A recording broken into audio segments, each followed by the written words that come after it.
Assalamu alaikum students and hope you all are fine.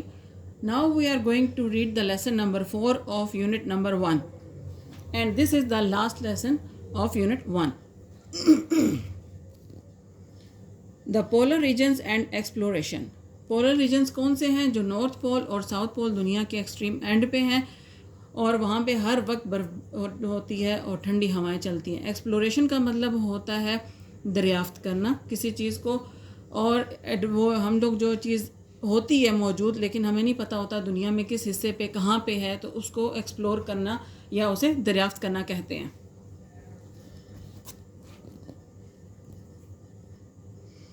The polar regions are the areas of the earth around the north poles and the south poles. They are found within the Arctic and Antarctic circles. These areas are so remote and the climate so harsh. इसका मतलब ये कि दूर दराज का area होता है और वहाँ का जो कि आबो हवा है वो बहुत जो है सख्त किस्म की होती है. That people do not go there very often. और लोग वहाँ पे अक्सर औकात नहीं जाते. They were the last areas of the earth to be explored. The history of these regions is very exciting. यहाँ की जो तारीख़ है वो बहुत दिलचस्प है. Many expeditions वो होते हैं जो मुहिमात पे जाते हैं, जैसे कि केटू की पहाड़ी को सर करना या क्या, ये इस तरह की जो चीज़ें जो लोग करते हैं उनको एक्सपीडिशंस कहते हैं. Have taken places and people have had great adventures trying to reach the two poles. और लोगों ने इन मुहिमात को सर करने के लिए, यहाँ तक पहुँचने के लिए जो है बहुत सारे जो है तरीके निकाले गए ताकि उसको हम लोग एक्सप्लोर कर सकें. Exploration is the act of investigating unfamiliar places.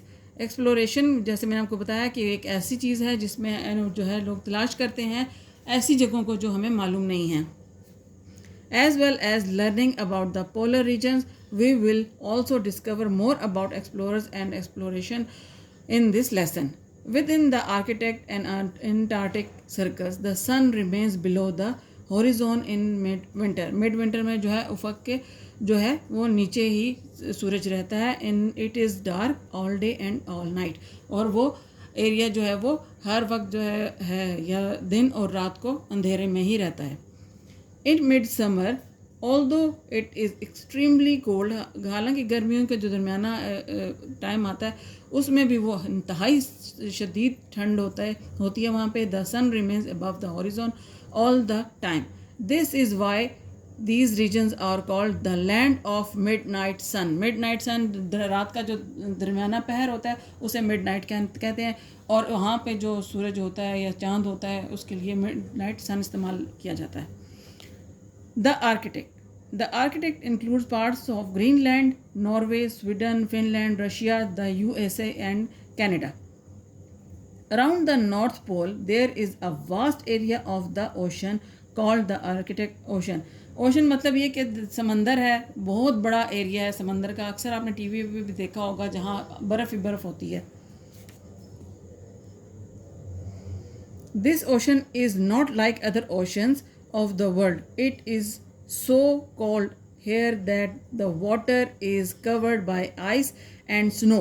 ये आपने देखा होगा कि आप कहीं टीवी पे अक्सर देखा होगा कि दिखाते हैं समंदर है, समंदर का जो एरिया है उसमें ऊपर बर्फ़ ही बर्फ़ होती है और बाज़ औक़ात उस बर्फ़ पे लोग चलते भी हैं. The surface of this ice cap looks like land. और वो जो है आइस कैप यानी कि जो उसकी सतह होती है समंदर की, वो ऐसे लगता है जैसे ज़मीन की तरह लगती है.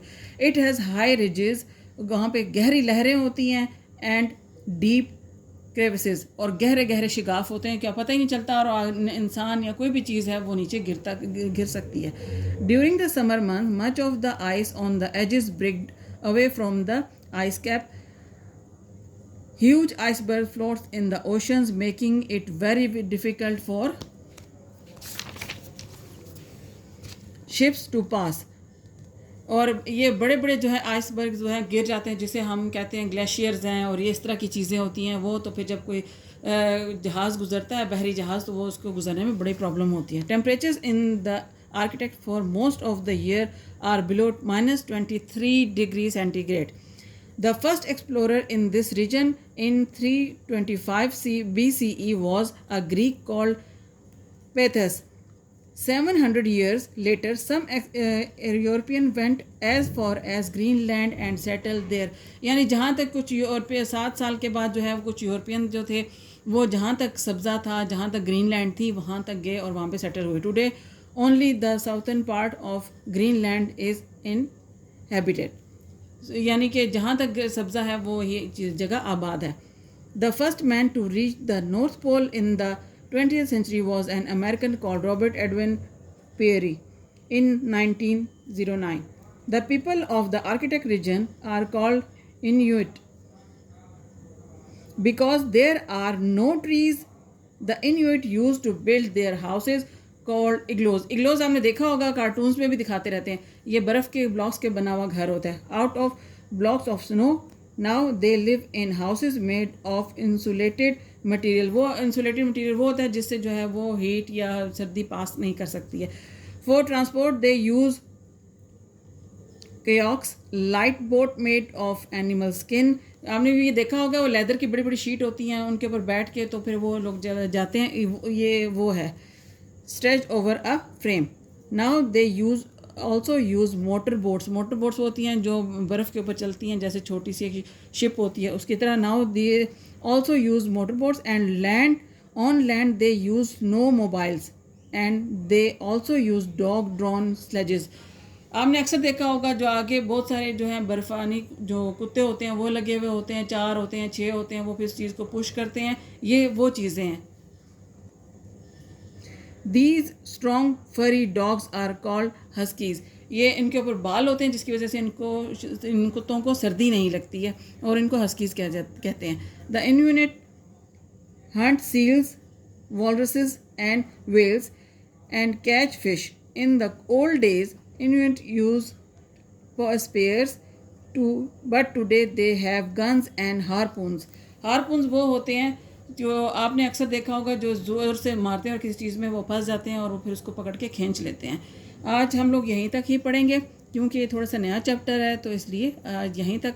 नेक्स्ट जो है इंशाल्लाह फिर वो हम एंटार्क्टिका के बारे में पढ़ेंगे. Thank you.